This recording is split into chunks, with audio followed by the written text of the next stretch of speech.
Chapter 16.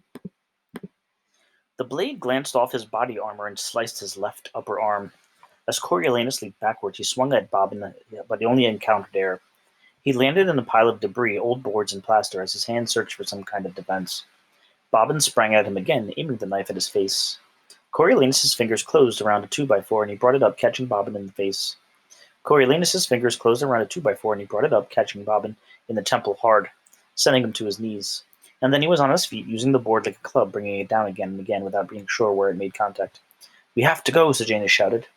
Coriolanus could hear catcalls now and feet pounding down the bleachers. Confused, he made a move towards Marcus's body, but Sejanus yanked him away. "No, leave him, run."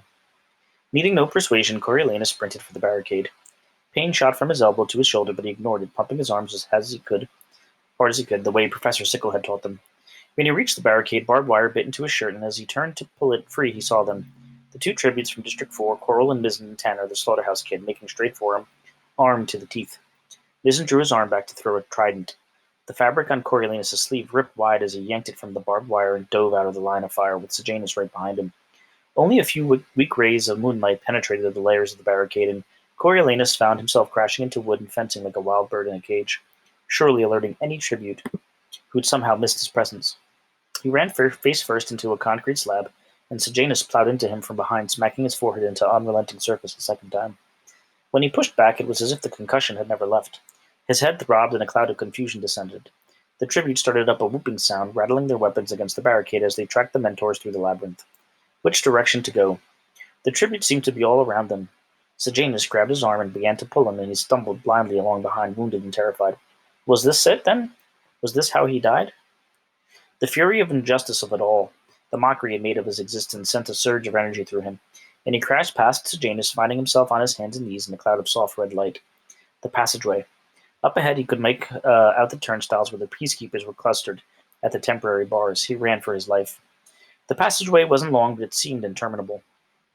His legs rose and fell as if he were waist-high in glue, and black specks dotted his vision. Sejanus stayed steady at his elbow, but he could hear the tributes gaining. Something heavy and unyielding, a brick, clipped the side of his neck. Another object punctured his vest and stuck bobbing behind him until it fell with a clank. Where was the cover? The protective gunfire from the peacekeepers. There was nothing at all, and the bar still stood flush with the floor. He wanted to scream for them to kill the tribute, shoot them dead in their tracks, but his breath was in short supply. Someone heavy-footed shrank his lead to a few yards, but once again remembering Professor Sickle's training, he didn't dare wait a second looking back to see who it was. Before him, the peacekeepers finally managed to tilt the unit bars inward, achieving a gap about 12 inches of the ground. Coriolanus dove, sanding layers of skin off his chin on the rough floor and just getting his hands beneath the bars where the peacekeepers latched onto him and gave him a yank. Lacking time to turn his head, the rest of his face scraped against the filthy surface until he reached safety. The guards dumped him immediately to retrieve Sejanus, who gave a sharp cry as Tanner's knife cut open the back of his cap before he slid out of range. The bars were slammed into place and bolts locked down the unit, but the tributes were undeterred. Tanner, Mizzen, and Coral jabbed their weapons through the bars at Coriolanus and Sejanus, spewing hate-filled taunts while the peacekeepers banged on the turnstiles with their batons.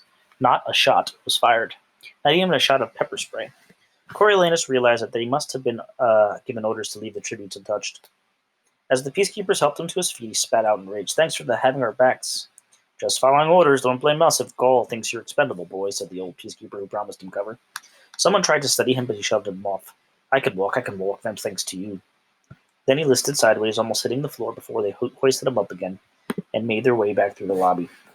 Coriolanus babbled a long string of profanities which made no impression, and hung in their grip like dead weight until they dropped him unceremoniously just outside the arena. After a minute, they deposited Sejanus beside him. They both lay panting on the tiles that graced the front of the arena. "I'm sorry, Corio," said Sejanus. "I'm so sorry." Corio was his nickname for old friends, for family, for people Coriolanus loved. And this was the moment Sejanus decided to try it out. If he'd had the energy, Coriolanus would have reached over and strangled him. No one paid them attention. Ma had vanished. Dr. Gold and Dean Highbottom debated audio levels as they watched the feeds in the van. The peacekeepers stood in the loose lumps waiting for instructions. 5 minutes passed before an ambulance drove up and popped open its back doors. The boys were loaded in without so much as a glance from the authorities. The medic gave Coriolanus a pad to hold up against his arm wound while she dealt with the more pressing issues of Sejanus' calf, which was producing quite a bit of blood. Coriolanus dreaded returning to the hospital and that trustworthy Dr. Wayne until he saw through the small pane of glass that they arrived at the Citadel, which seemed twice as scary. Unloaded onto gurneys, they were swiftly transported deep down to the lab where Clementia had been attacked, leaving Coriolanus to wonder just what modifications they had in store for him. Accidents must have been frequent in the lab as a small medical clinic awaited them. It had lacked the sophistication for Clementia's resurrection, yet seemed adequate to patch up the boys. A white curtain divided the two hospital beds, but Coriolanus could hear Sejanus giving one-word answers to the doctor's inquiries. He gave a little more himself as they stitched his arm and cleaned his raw face. His head ached, but he didn't dare to tell them about the rebound of his concussion for fear he'd end up being admitted to the hospital for an indefinite stay. All he wanted was to get away from these people. Despite his protest, they stuck an IV in his arm to rehydrate him and deliver some cocktails of drugs, and he lay rigid on the bed, willing to himself to not to flee. Although he'd done Dr. Gall's bidding, although he had succeeded, he felt more vulnerable than ever. And here he lay, wounded and trapped, hidden away in her lair. The pain eased in his arm, but he didn't feel the velvet curtain of morphine drawing around him. Some alternative drug must have been administered because, if anything, his mind felt heightened sharpness, and he noticed everything from the weave of the bedsheet to the tug of the tape on his raw skin to the bitter taste of the metal cup of water left on his tongue. Peacekeeper Boots approached and withdrew, taking a limping Sejanus with them. Deep in the lab, a round of squeals heralded some creature's feeding time, and the faint scent of fish reached him. After that, a relative hush fell over the place for a long time. He considered trying to slip away, but he knew in his heart he was expected to wait for the soft, slippered tread that inevitably made its way to his cubicle. When Dr. Gall pulled back the curtain, the twilight of the nocturnal lab gave Coriolanus the strange impression that she stood on the edge of a cliff, that if he were to give her even the smallest shove, she would topple backward into some great chasm, never to be heard from again. If only, he thought, if only. Instead, she moved forward and placed 2 fingers on his wrist, checking his pulse. He flinched at the feel of her cool, papery fingers.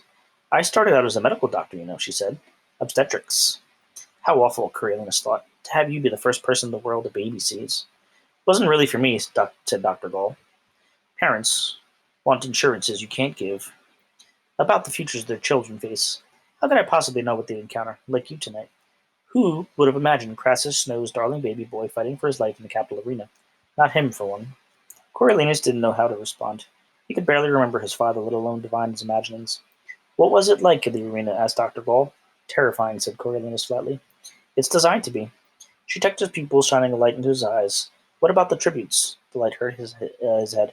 "What about them?" Dr. Maul moved on to his stitches. "What do you think of them? Now that their chains have been removed, now that they've tried to kill you, because it was no benefit to them, your death. You're now the competition." It was true. They'd been close enough to recognize him, but they hunted him down, and Sejanus. Sejanus, who treated the tribute so well, fed them, defended them, gave them last rites, even though they could have used the opportunity to kill one another. "I think I underestimated how much they hate us," said Coriolanus. "And when you realized that, what was your response?" she asked. He thought back to Bobbin, to the escape, to the tribute's bloodlust, even after he cleared the bars. "I wanted them dead. I wanted every one of them dead." Dr. Gold nodded. Well, mission accomplished with that little one from 8. You beat him to the pulp. Have to make up some story for that before the Flickerman to tell in the morning, but what a wonderful opportunity for you. Transformative. Was it? Coriolanus remembered the sickening thuds of the board against Bobbin. So he had what? Murdered the boy? No, not that. It was an open and shut case of self-defense, but what then? He had to kill him, certainly. There would never be any erasing that, no regaining that innocence. He had taken a human life. "But I want you to taste that as well," she said. "Even if it killed me?" asked Coriolanus. "Without the threat of death, it wouldn't have been much of a lesson," said Dr. Cole. "What happened in the arena? That's humanity undressed. The tributes of you too. How quickly civilization disappears. All your fine manners, education, family background, everything you pride yourself on, stripped away in the blink of an eye, revealing everything you actually are, a boy with a club who beats another boy to death. That's mankind in its natural state." The idea laid out as such shocked him, but he attempted to laugh. "Are we really as bad as all that?" "I would say absolutely. But it's a matter of personal opinion." Dr. Gall pulled a roll of gauze from the pocket of her lab coat. "What do you think?" "I think that I wouldn't have beaten anyone to death if you hadn't stuck me in that arena," he retorted. "You can blame it on circumstances, environment, but you made the choices you made. No one else. It's a lot to take in all at once, but it's essential that you make an effort to answer the question. Who are human beings? Because who we are determines the type of governing we need. Later on, I hope you can reflect and be honest with yourself about what you learned tonight." Dr. Gall began on to wrap his wound in a gauze. "And a few stitches in your arm is a cheap price to pay for it." Coriolanus felt nauseous at her words, but even more enraged that she had forced him to kill for the sake of her lesson. Something that significant should have been his decision, not hers. No one but his. "So if I'm a vicious animal, then what are you? You're the teacher who sent her student to beat another boy to death." "Oh yes, that rule has fallen to me." She neatly finished the bandage off. "You know, Dean Highbottom and I read your essay, though. What you liked about war? A lot of fluff, drivel, really. Till that bit in the end, the part about control. For your next assignment, I'd like to elaborate on that. The value of control. What happens without it? Take your time with it, but it might be a nice addition to your prize application.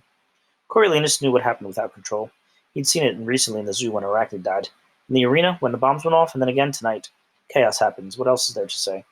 Ah, good deal, I think. Start with that. Chaos. No control, no law, no government. Like being in the arena. Where do we go from there? What sort of agreement is necessary for to live in peace? What sort of social contracts required for survival? She removed the drip from his arm. We'll need you back in a couple of days to check the stitches. Till then, I will keep the night's events to yourself. Better get home and catch a few hours of sleep. Remarkably, your tribute still needs you. After she left, Coriolanus slowly pulled on his sliced, torn, bloody shirt and fastened the buttons. He wandered until he found the elevators at street level, and the disinterested guards waved him out. The trolleys ended at night, and the capital clock showed 2. So he pointed his filthy shoes towards home. The Plinth's luxurious car slid up beside him, and the window lowered to reveal the A-box, who stepped out and opened the back door for him. Coriolanus guessed he'd already taken Sejanus home and Ma had sent him back. Since the car was empty of Plinths, he got in. One last ride, then he wanted nothing to do with his family ever again. When the driver let him out of the apartment, Coriolanus was presented with a large paper bag, but before he could object, the car pulled away. Upstairs, he peeked in to see Tigris waiting by the tea table, wrapped in a ratty fur coat that had been her mom's. It was her security blanket, much as the Rose Power Compact had been his, before he revamped it as a weapon. He grabbed his school jacket from the coat rack and pulled it over his damaged shirt before he went in to see her. Coriolanus tried to make light of the dreadful night. Surely it's not so bad you need the coat. Her fingers dug into the fur. You tell me. I will, every bit of it, but in the morning, okay? Okay. When she reached up to hug him goodnight, her hand fell to the budging bandage of his arm. Before he could stop her, she pulled back the jacket and saw the blood. She bit her lip. Oh, Corio, they made you go into the arena, didn't they? He hugged her. Not bad, really. I'm here. Got Sejanus out, too. Not that bad. It's horrific to think you in there. To think of anybody in there, she cried. Poor Lucy Gray. Lucy Gray, now that he'd been in the arena himself, her circumstances seemed even more dire than before. The thought of her huddled somewhere in the cold blackness of the arena, too petrified to close her eyes, made him ache. For the first time, he felt glad he'd killed Bobbin. At least he'd saved her from that animal. It's okay, going to be okay, Tigris. But you have to let me get some rest. You need to sleep, too. She nodded, but he knew she'd be lucky in such an hour or two. He handed her the bag, courtesy of Ma Plinth. Breakfast, by the smell of it. See you then. Not bothering to bathe, he collapsed into his comatose sleep, until the sound of the grandma singing the anthem woke him. Time to be getting up, anyway. Aching head to toe, he teetered to the shower, removed the gauze from his arm, and let the hot hours scream over his scraped flesh. He had a tube of ointment from his time in the hospital, and although unsure of its use, he dabbed it into the raw face and skin. The stitches on his arm snagged on his clean shirt, but no new bleeding appeared. He'd wear his jacket today just in case. Throwing a toothbrush and fresh uniform in his book bag, he took one last look in the mirror and he sighed. Bicycle accident, he thought. That's the story. Not that I've had a working bike in years. Well, now he had an excuse for its broken condition. Once he was presentable, the first thing he did was check the TV to make sure no harm had come to Lucy Gray.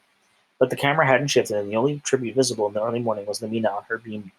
Avoiding Grandmom, he came to the kitchen where Tigris was warming up the leftover jasmine tea. Running late, he said. Better get going. Take this for breakfast. She put a packet in his hands and placed a pair of tokens in his pocket. And take the trolley today. Eating to conserve energy, he did as he was told.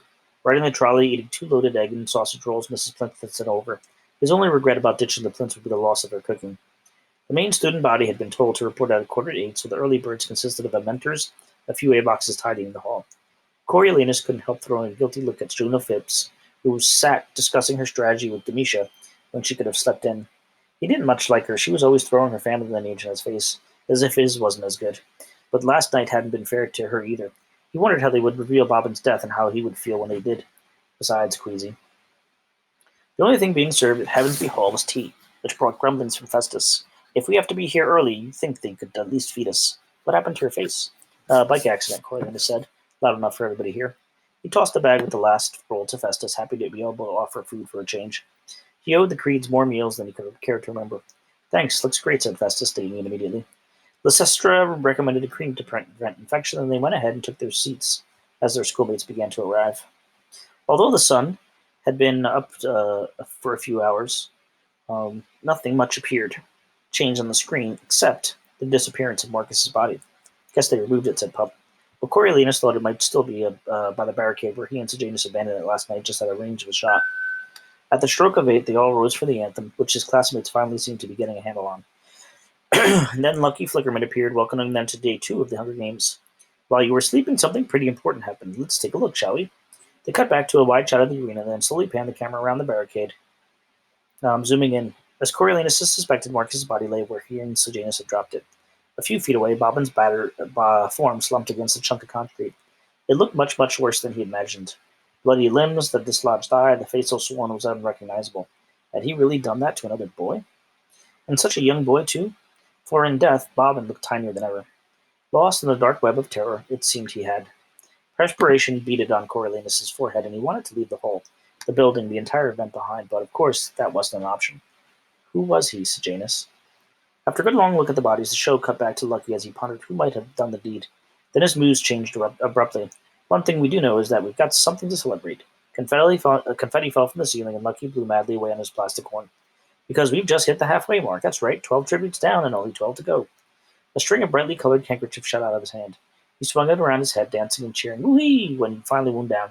He adopted a sad expression, but that also means we got to say farewells to Miss Juno Phipps. Lepidus had already positioned himself at the end of the unsuspecting Juno's aisle, and she had no choice but to join him and work through her disappointment on camera. Given a little notice, Coriolanus imagined she'd have comported herself more graciously, but as it was, she came off sour and suspicious, questioning the recent developments as she flashed a leather binder inlaid with the Phipps family crest. Something seems fishy to me, she told Lepidus. I mean, what's he doing over there with Marcus's body? Who moved it? And how did Bobbin end up dead? I can't even imagine a likely scenario. I feel like they maybe have been foul play. The reporter sounded genuinely puzzled. What would qualify as foul play exactly? I mean, in the arena. Well, I don't know exactly, says Dame Juno, but I, for one, would really like to see the replay of last night's events. Good luck with that, Juno, thought Coriolanus. Then he realized it did exist. In the back of the van, Dr. Goll and Dean Highbottom had been watching both versions, the real feed and the one that they darkened to obscure his mission. Even the regular one would be hard to make out. Still, he didn't like the idea that somewhere there was a record, however shadowy, of him killing Bobbin. If it were ever to get out, well, he didn't know what, but it made him uneasy. Lepidus didn't dally with Juno, a sore loser who lacked Felix's grace in defeat, and she was directed to sit back in her seat with a consoling pat on the back. Still sparkly with confetti, Lucky seemed oblivious to her pain. He leaned in towards the camera with barely contained glee. And now, what do you suppose? We've got an extra big surprise, especially if you're one of the 12 remaining mentors. Coriolanus only had a moment to exchange questioning looks with his friends before Lucky bounded across the studio to reveal Sejanus sitting side by side with his father, Strabo Plinth, whose stern expression seemed carved from the very granite of his home district. Lucky took the host chair and patted Sejanus' leg. Sejanus, I'm sorry we didn't get to mention with you a moment with you yesterday to let you compliment on the demise of your tribute, Marcus. Sejanus just stared at Lucky uncomprehendingly. Lucky seemed to notice the abrasions in his face for the first time. What's going on here? You look like you've been mixing it up yourself. I fell off my bike, Sejanus rasped, and Coriolanus winced slightly. 2 biking mishaps in the same 12-hour period seem more than coincidental. Ouch, well, I guess you have some pretty big news to share with us, Lucky said with an encouraging nod. Sejanus lowered his eyes for a moment, and while neither father nor son acknowledged each other, a battle seemed to be occurring. Yes, Sejanus finally began. We, the Plinth family, would like to announce that we will be giving a prize for a full ride to the university to the mentor whose tribute wins the Hunger Games. Pup let out a whoop, and the other mentors grinned at one another. Coriolanus knew most of them didn't need the money as badly as he did, if at all, but it would be a feather in anybody's cap. Sensational, said Lucky. What a thrill those 12 remaining mentors must be experiencing right now. Was this your idea, Strabo, to create the Plinth Prize? My son's, actually, said Strabo, curving the edge of his lips in what Coriolanus thought might be an attempt at a smile. Well, what a generous and appropriate gesture, especially given Sejanus' defeat. You may not have won the games, but you certainly have taken home the prize for good sportsmanship. I think I speak for the capital when I say many thanks. Lucky beamed at the pair, but as nothing else was forthcoming, he made a sweeping gesture with his arm. All right, then, go back to the arena. Coriolanus' mind reeled with the new development. Sejanus had been right about his father's hasty attempt to bury his son's outrageous behavior in cash. Not that it didn't merit damage control. He hadn't heard much reaction from the others in Heavenly Hall about the outburst with the chair, but he expected stories going around. A prize for the victor's mentor seemed a small price to pay, really. What would Plinth offer to prevent word of Sejanus' trip into the arena from going public? Could he be planning to buy Coriolanus' silence? Never mind that, Coriolanus told himself. The bigger news was the possibility of winning the Plinth Prize. It was independent of the Academy, so Dean Highbottom wouldn't have a say in it. Even Dr. Goll wouldn't. A full ride that would free him from their power and lift this awful anxiety about the future from his shoulders. Already high, the stakes of these games shot into the stratosphere. Focus, he told himself. Drawing slow, deep breaths, focus on helping Lucy Gray. What was there to do, though, until she showed her face? As the morning passed, it seemed a few tributes were tempted to do so. Coral and Mizzen roamed around together for a bit, collecting food and water from Festus and Persephone, their mentors. They'd been spending time together trying to come up with a joint strategy for their tributes, and Coriolanus could see that Festus was falling for her. Did you tell your best friend his crush was a cannibal? Never a rule book when you needed one. When they returned to the dais and after lunch, they found the mentor seats had been reduced to 12, leaving only enough space for those with tributes still in the games. The game makers requested that Satyria told the final dozen. It makes it easier for the audience to keep track of who's still a contender. We're trying to we're to keep removing seats as your tributes are killed. Ah, like musical chairs, said Demisha with a pleased look. But with people dying, said Lysistrata. The decision to bump the losers from the dais made Livia even more bitter. If that was possible, and Coriolanus was glad to see her relegated to the regular audience section where he wouldn't have to hear her snarky comments. On the other hand, it made it harder to put distance between himself and Clementia, who seemed to spend all of her free time glaring at him. He positioned himself in the last row, bolstered by Festus and Lysistrata, and tried to look engaged. As the afternoon unrolled, his head got heavier and heavier until Lysistrata had to nudge him twice to keep him awake. Perhaps it was fortunate that the day required so little of him, given that the night had almost killed him. There were a few tribute sightings, and Lucy Gray stayed completely hidden. Not until the late afternoon did the Hunger Games finally present the kind of action that people expected. The girl tribute from District 5, a rickety little thing who had been on one of the unwashed herd to Coriolanus, made her way out of the bleachers by the far end of the arena. Failing to find her name, Lucky just managed to connect her with her equally forgettable mentor, Iphigenia Moss, whose father oversaw the agriculture department, and thus the flow of food around Panem. Contrary to expectations, Iphigenia always seemed on the verge of malnutrition, often giving her school lunch to classmates, and even blacking out on occasion. Clementia had once told Coriolanus it was the only revenge she could take on her father, but refused to give more details. True to form, Iphigenia began to unload every bit of food she could on her tribute, but even as the drones made the long trek across the arena, Mizzen, Coral, and Tanner, who appeared to have formed some sort of pact after the previous night's adventures, materialized in the tunnels and began their hunt. After a brief chase along the bleachers, the trio surrounded the girl, and Coral killed her with a trident to the throat. Well, that's that, said Lucky, still unable to locate the tribute's name. What can our mentor tell us, Lepidus? Iphigenia had already sought out Lepidus. Her name was Saul, or maybe Saul. She had a funny accent, not much more to tell. Lepidus seemed inclined to agree. Nice job getting her to the second half, Eldmina. Iphigenia, said Iphigenia over her shoulder as she walked off the dais. That's right, said Lepidus. And this means that there's only 11 tributes left. Which means 10 between me and that prize, thought Coriolanus as he watched the Avox remove Iphigenia's chair. He wished he could get food and water to Lucy Gray. What would happen if he sent it without knowing her location? On screen, the packs collected Saul's or Sal's food and moved back towards the tunnels. Probably to get some rest before the night came. Should he risk it now? He discussed it in whispers with Lysistrata, who felt that it might be worth a try to see if they drones together. We don't want them to get too weak and dehydrated. I don't think Jessup's gotten anything down in days. Let's wait and see if they try and contact us. Let's give them until the supper break. But Lucy Gray made an entrance just as the student body was being released to go home. She darted out of the tunnel, rolling a full pitch, her hair loosening from her braids, and flying free behind her. Where's Jessup? Said Lysistrata with a frown. Why aren't they together? Before Coriolanus could venture a guess, Jessup staggered out of the same tunnel Lucy Gray had fled from. At first, Coriolanus thought that he had been wounded, possibly while defending Lucy Gray, but then what accounted for her flight? Were other tributes in pursuit? As the camera moved in on Jessup, it became apparent that he was ill, not hurt, stiff-limbed and feverish with excitement. He swiped at the sun a few times before crouching down and springing almost immediately back to his feet for his close-up. Coriolanus wondered if Lucy Gray had found a way to poison him, but that didn't make sense. Jessup was too valuable a protector, especially with the pack that had formed last night running around. What then ailed him? Any number of things could have sickened him. Any range of maladies been suspected, if it hadn't been for the telltale foam that began to bubble over his lips.